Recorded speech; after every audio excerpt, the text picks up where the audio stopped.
We've tested settings across 5,000 webinars and found by turning on and off certain ones, you could double your sales. In this video, I'll show you exactly which settings to turn on, which ones to turn off, as well as strategies to increase your webinar sales. The first setting to turn on is the survey, but not the way most people do it. Don't use the typical rate this webinar on a scale of 1 to 10. Instead, we could customize a survey to get qualified leads by asking something like, hey, are you interested in the benefit of your service? This will give you a clear list of qualified leads as soon as your webinar ends. And as we've seen these leads convert into sales calls at a rate of over 70%. Think about it. They've expressed interest in your services. But this only works if you set it up right. The first thing you need to turn off is the anonymous feature. Otherwise, you're going to get all this data with no names, and you won't know who answered what. The second thing is to name your webinar, something to make people know that this isn't a long survey, something like one question survey. After the webinar is done, go to the report section in the webinar software. You're going to have this amazing list, send it to your team, or if you're making the calls, start calling. The faster you call, the better the results. Like, you should literally start calling, if possible, right after the webinar. Here's how to adjust the settings. Go to your webinar, add a survey, name the survey, put your question in, and click the settings to turn off anonymous. That part is really important. The second setting to turn on is the Add to Calendar feature in your webinar software. This is a quick, simple way to boost your show up rate, and I can't emphasize how important this is. I had a client who made a tiny change that killed their attendance. They used to send people to a registration page, but for their next webinar, they decided, let's just skip the registration page. It's an extra step, and we'll just email attendees the link when it starts. Their attendance dropped by 76%. So here's why the registration page matters. Number one is the automatic Add to Calendar feature. There is no better tool that I've seen than Zoom's built-in calendar integration. Here's how easy it is. Someone registers for your webinar. Without doing anything else, it's automatically added to their calendar.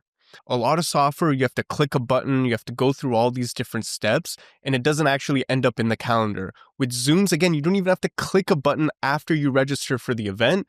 It's automatically added to their calendar. Here's how to activate the settings. Go to Zoom settings, go to webinar, go to emails, enable Add to Calendar.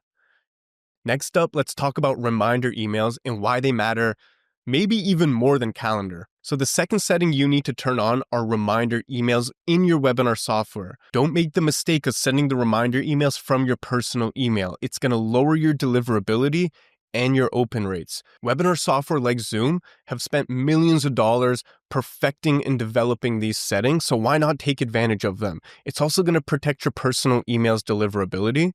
So here's how to set it up. Go to your webinar, go to email settings, click edit on the reminder email, click all three, and you want to customize these emails by adding a quick message or ask. Something like, hey, if you're interested in the service, please book a call to chat here. That right there will help you bring in a few booked meetings and a few sales. Another important point is when your audience opens these reminder emails, the first thing that they're going to see is a banner, and that's your webinar banner.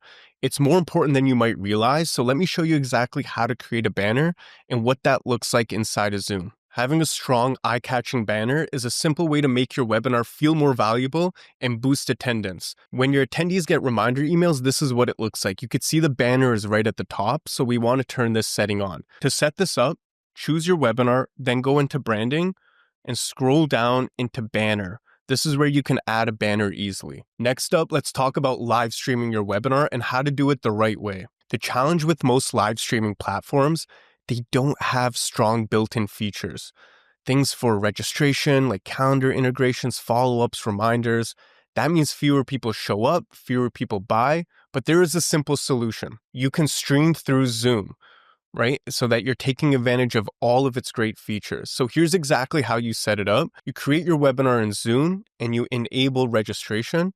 Then you turn on live streaming in your Zoom settings. Then you connect Zoom to your streaming platform like YouTube or Facebook. And now you get Zoom's automatic calendar integrations, reminders, registration features, while being able to broadcast on something like YouTube. Next, let's talk about one of the simplest ways to boost your sales: collect phone numbers. Phone numbers are gold because they increase your chances of connecting with your audience. Take a look at this data here. SMS conversion rates 29%, email 15%. That means calling or texting leads after your webinars doubles your chances of getting a booked meeting or a sale. But you can't call people or text them if you don't have their phone number. That's why you got to turn on this feature. To turn on this setting, go to your webinar, click Invitations, scroll down to Registration Settings and click Edit. Then go to Questions and click the phone. You can also require it if you like. Usually I leave this unchecked.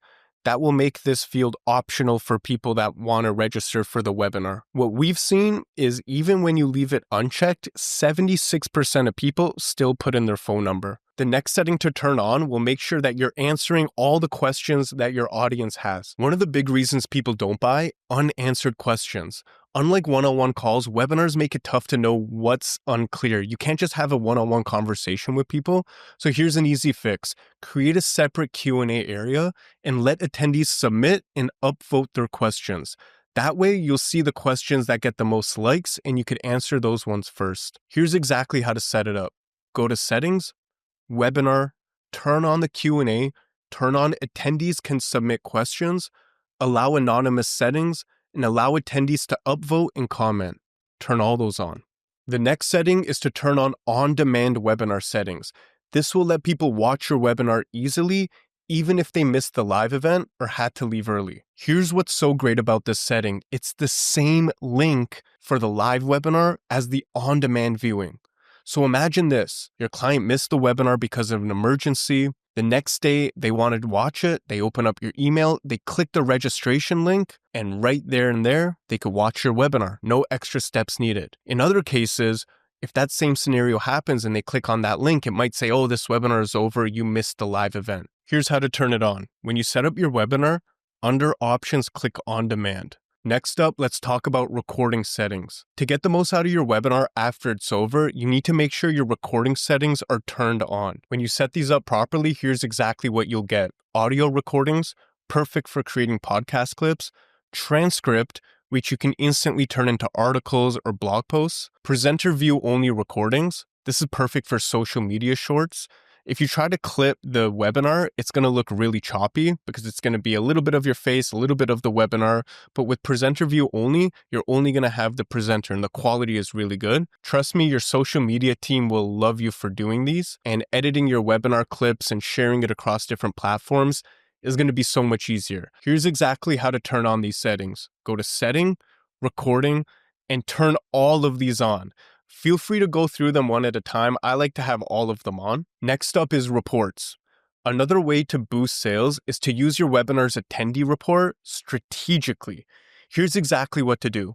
Pull the full attendee report and your registration report right after your webinar. Have your team call and connect personally with each attendee to gauge their interest. You can prioritize the calls and who to call first based on who stayed on the webinar the longest. You can also note down the questions they asked, how they answered each survey, and this will help your sales team be ready to answer the right questions and just give them ammo for that call. Here's how you see your reports. Really simply go to Reports, go to Meetings, and you could pull up all the different report types here.